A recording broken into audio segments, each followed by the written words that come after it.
Hi everyone, welcome to my channel. It's going to be called A Mom Journeys. We're going to talk about everything that concerns a woman, the whole woman, the whole woman. Yes, guys.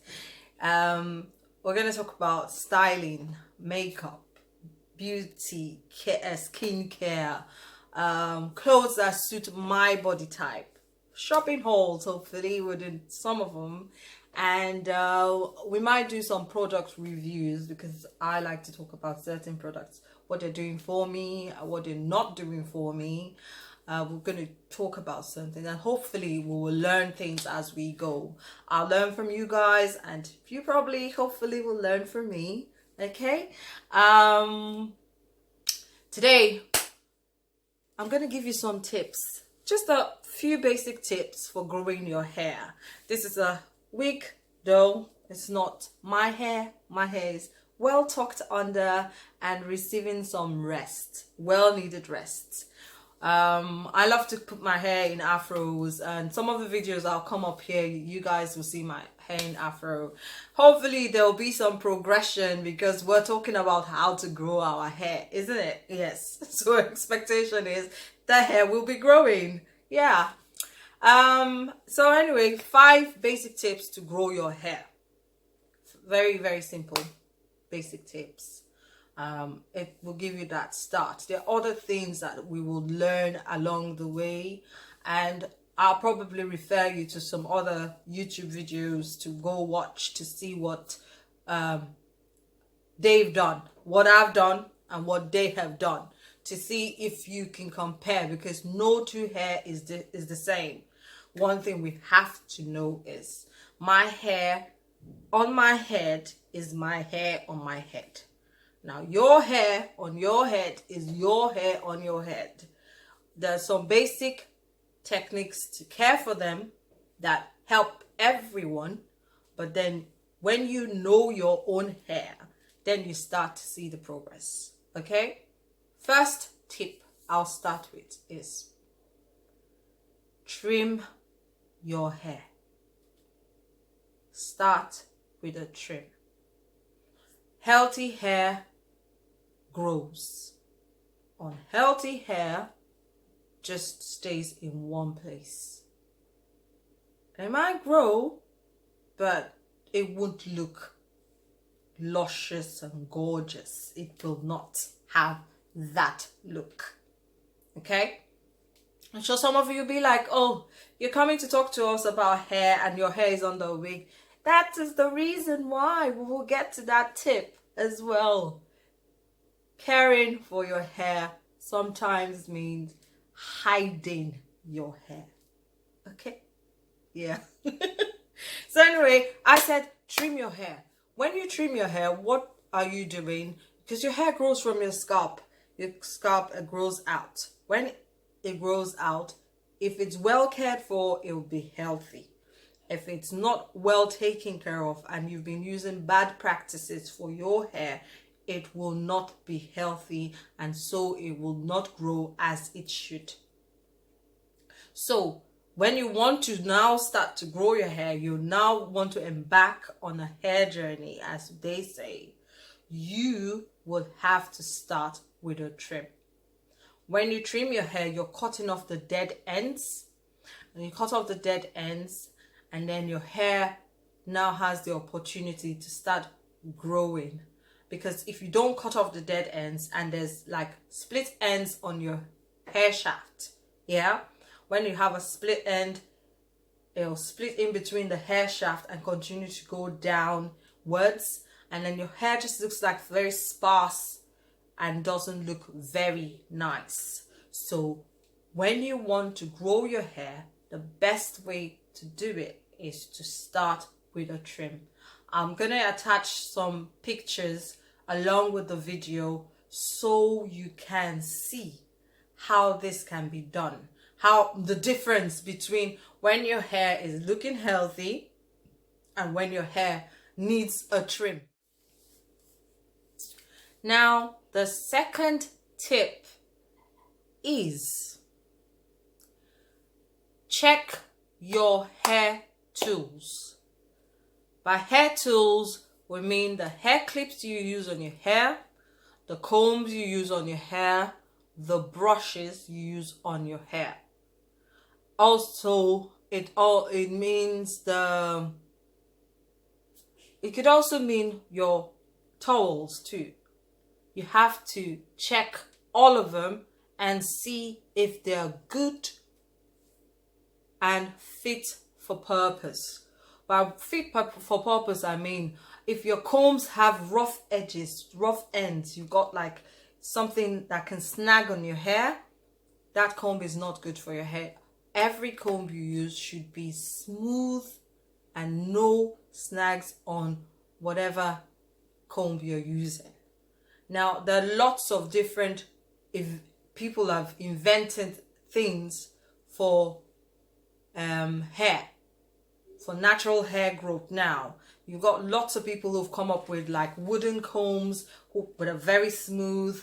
I'll attach a link of someone that I know who has wooden combs that you can purchase. And then you have the wooden combs you can find in the markets as well. Those are also good for your hair. If they are smooth, you check for snags.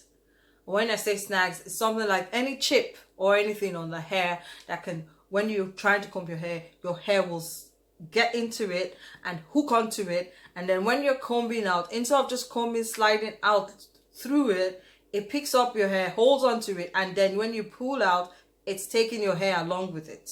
It's most likely going to break it. Okay, so you need your combs to be smooth. You need your hair clips to be smooth. You need your hair ties, your hair ties to when you put your hair into buns. They have to be smooth as well. They not the ones with the metal clips on them. Those are a no-no. They don't work for our hair.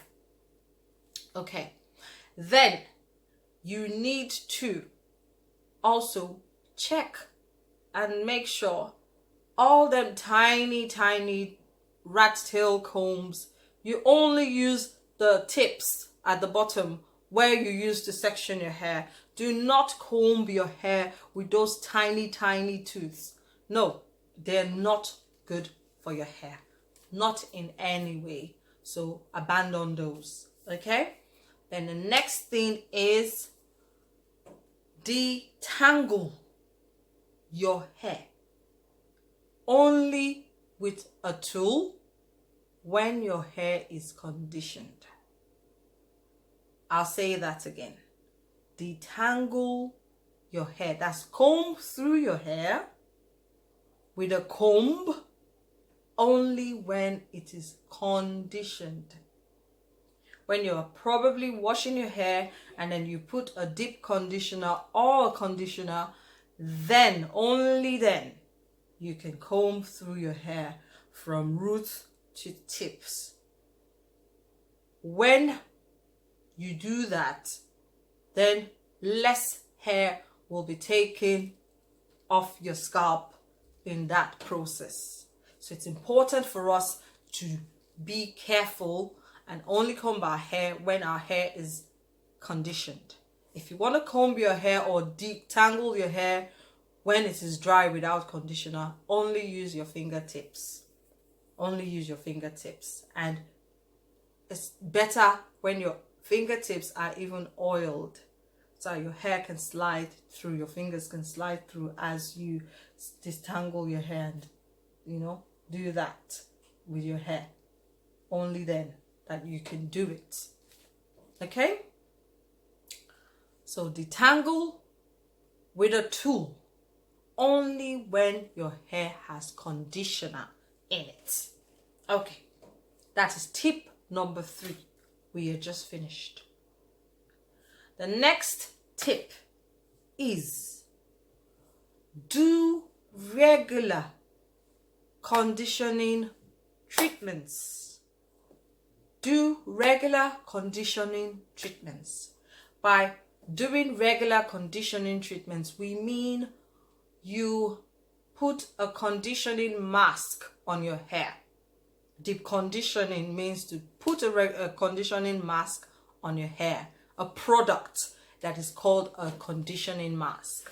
I'll do a product video another time, and then we can examine those types of products you can use. But for today's video, we're just talking about the tips to follow.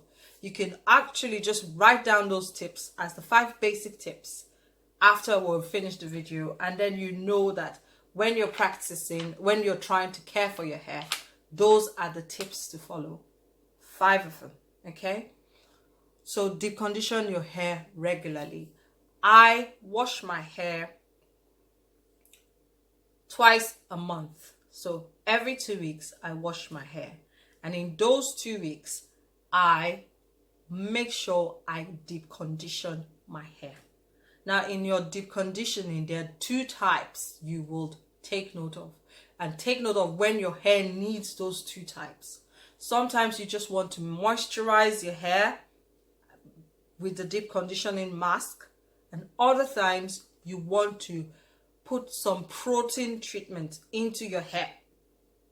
So when you feel your hair, and as we learn more, if you continue to follow my videos, as we learn more, then you will know when your hair needs certain things. And also, I'll always refer you to other YouTubers that I felt really explained these tips to me, which I have learned from. And then from learning my hair, I've also learned what my hair actually needs. Okay, now the final tip of my 5 basic tips is protective styling. Protective styling. Now, for many people, you have different ideas of what protective styling entails. And at every level of your hair, there are different types of protective styling that applies. That's so when your hair is a very short TWA, as they call it, tiny weeny afro, yeah? When your hair is just a small afro on your head, I think the best protective style for that time is to put your hair in box braids or box twists. Or you could actually do tiny twists all over your hair, depending on the look you want to go for. I have always preferred doing box braids and twists. And when my hair was in a tiny afro, that was the protective style I preferred. Okay? Until I discovered wigs. When I discovered wigs, they now became one of my best protective hairstyles. Okay? Next is also when you put your hair into cane rolls, and then you just, weave them all the way back, all different designs. I'll try and put up pictures to show those hairstyles. Yeah, those also are a nice protective style. Or you just do twists with your own hair as it grows longer. You just do twists with your own hair. Those also are very nice protective styles. I've just got my hair in cane rolls, all the way to the back. I've got like 4 of them. 1, 2, 3. 1, 2, 3, 4. There we go. So that's how I protect my hair. And then when I have them like this, if I'm going to go out, not at this moment where we have quarantine lockdown, I just tend to just leave my hair in the cornrows for 2 weeks, or 3 weeks before this I had them in just tiny twists all over my hair. I just twisted them and they just hung as the hair is growing longer. So my next video, I'll probably come up here, if we're talking about hair, on my next video I'll probably come up here and show you the styles I do with my hair. I'll also try and attach videos and photos of different hairstyles you can do to protect your hair. Okay, So guys, this is all the tips I have. 5 basic ones. There are more tips we could talk about later, but these are very basic. These are the start with these ones. When you mastered keeping your hair protected, making sure to deep condition regularly, detangle with a tool only when you've got conditioner in your hair, and then you check your tools to make sure that they are fit for purpose, and then get regular trims to check that your hair is always healthy. Healthy hair above length, that's my key. I love to have long hair, but I have had so many setbacks, but I am now on track and I'm hoping to grow it so much longer. And I'll share how long my hair has been, how many years I've been natural with you in another video. So if you like this video, please leave your comments down below. Yeah, and if you think somebody might benefit from this video, please share this video. And then above every other thing, yes, subscribe so that you can see me next time. Bye guys.